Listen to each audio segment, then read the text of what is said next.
बिहार की मां बहन बेटियों का इज्जत बचेगा, हमारा बिहार आगे बढ़ेगा। अश्लील हरकतें, रेप, बलात्कार सब इस गंदों गाने का ही देन में अश्लील गाने और गंदे गाने खत्म हो जाते हैं तो उनके आरोप लगाने से मुझे कोई फर्क नहीं पड़ता है। जो आरोप लगाने वाले हैं, जब उन्हें राजपूतों का इतिहास और बलिदान और त्याग के बारे में जब जानकारी मिलेगी तो उनको पहले ये बताना चाहिए कि आप हिंदुस्तान में रह रहे हो तो आपको यहाँ पर जानकारी होना चाहिए कि हमारे और त्याग और बलिदान के चलते ही आप हिंदुस्तान में रह रहे हो। हमारे जमीन, हमारे जायदाद जितने भी जो भी है, जो हमने सरकार को दिया है, उस पे आप लोग रह रहे हो, उसके बाद भी आप लोग हमको गाली दे रहे हो तो कितना दिन कोई बर्दाश्त करेगा। वैसे सांसद को अगर मारा जाता है, पीटा जाता है तो इसमें कोई पाप नहीं। ऐसा बात नहीं है कि किसी के भरोसे और किसी के दम पर हमने मेहनत किया है।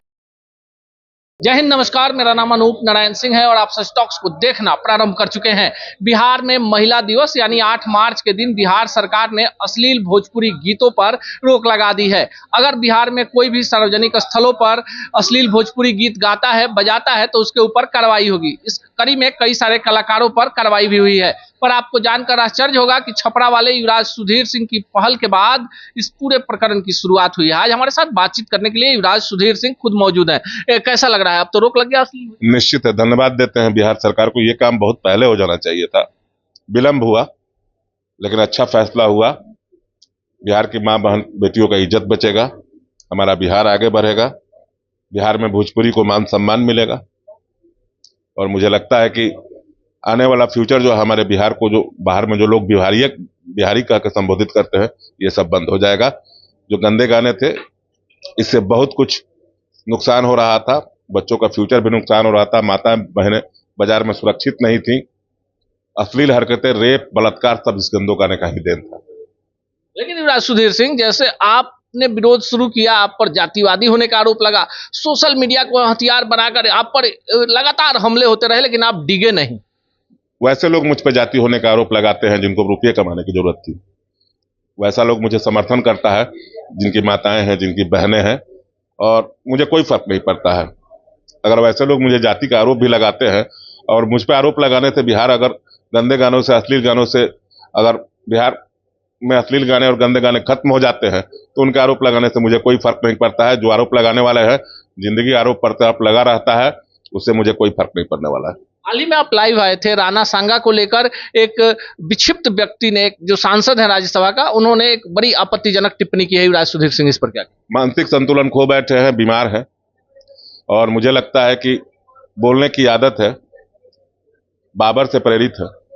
बाबर के बारे में उनको इतिहास की जानकारी नहीं है, और जब उन्हें राजपूतों का इतिहास और बलिदान और त्याग के बारे में जब जानकारी मिलेगी तो उनको पहले ये बताना चाहिए कि आप हिंदुस्तान में रह रहे हो तो आपको यहाँ पर जानकारी होना चाहिए कि हमारे और त्याग और बलिदान के चलते ही आप हिंदुस्तान में रह रहे हो।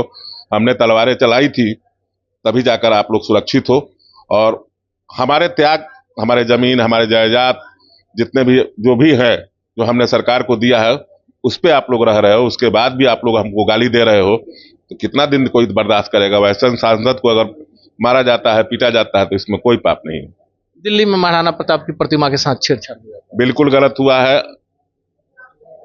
इस पर सरकार को एक्शन लेना चाहिए, वहां के वीडियो फुटेज निकालना चाहिए, और वैसे लोगों को सलाह, अगर वैसे लोग ऐसा काम करते हैं तो हिंदुस्तान के जो भी क्षत्रिय है वो चुप रहने वाले नहीं है। और हम लोग वैसे लोगों को खोज खोज के, जिस तरह सांसद के घर पे तो अभी कुछ कम हुआ है, अगर वो लोग नहीं सुधरते हैं तो इससे भी ज्यादा होगा। युवराज सुधीर सिंह ना विधायक है, ना सांसद है, लेकिन पूरे सारण, पूरे बिहार की राजनीति में बात करें तो जहां भी अन्याय होता है सीधे आप आवाज उठा देते हैं। मैं सच्चाई के साथ हूं और मुझे फर्क नहीं पड़ता है कि झूठे लोग अगर मुझ पर आरोप भी लगाते हैं तो मुझे कोई फर्क नहीं पड़ता है। अगर मैं सच बोलूंगा तो निश्चित है कि मुझे समर्थन मिलता है, और वही समर्थन प्यार है कि विधायक, सांसद से भी ज्यादा लोग मुझे प्यार करते हैं। आपको लगता है कि नेताजी प्रभुनाथ सिंह, आपके पिताजी दीनानाथ सिंह जैसे लोगों की कमी खल रही है वर्तमान संदर्भ में, जिस तरह की चीजें हो रही हैं? बिल्कुल सारण में उनकी कमी खल रही है।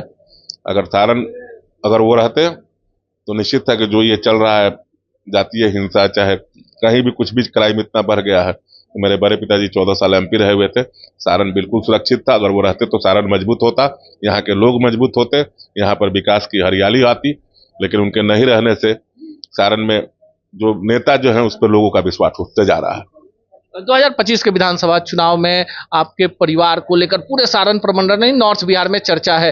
क्या लगता है, इस बार पूरी तैयारी है चुनाव? बिल्कुल बिल्कुल, हमारे परिवार शुरू से ही पॉलिटिकल हम लोगों के बीच में ही रहे हैं। जो जहाँ पे अपना मेहनत कर रहा है और उसी मेहनत के दम पे दिन रात हम लोग लगे रहते हैं, सुबह से लेकर शाम तक लोगों के बीच में ही रहे हैं। ऐसा बात नहीं है कि किसी के भरोसे और किसी के दम पे, हमने मेहनत किया है और लोग जानते हैं कि यह परिवार मेहनत करता है। अत्याचार और अनाचार के खिलाफ लगातार आवाज उठती रहेगी, इसकी क्या कीमत चुकानी पड़ेगी इससे कोई फर्क नहीं पड़ता। युवराज सुधीर सिंह ने साफ कर दिया है, चाहे अश्लील भोजपुरी गीतों का मामला हो या फिर राणा सांगा पर किसी मानसिक विक्षिप्त व्यक्ति द्वारा की गई ओछी टिप्पणी का। आप क्या सोचते हैं, कमेंट बॉक्स में जरूर बताएं।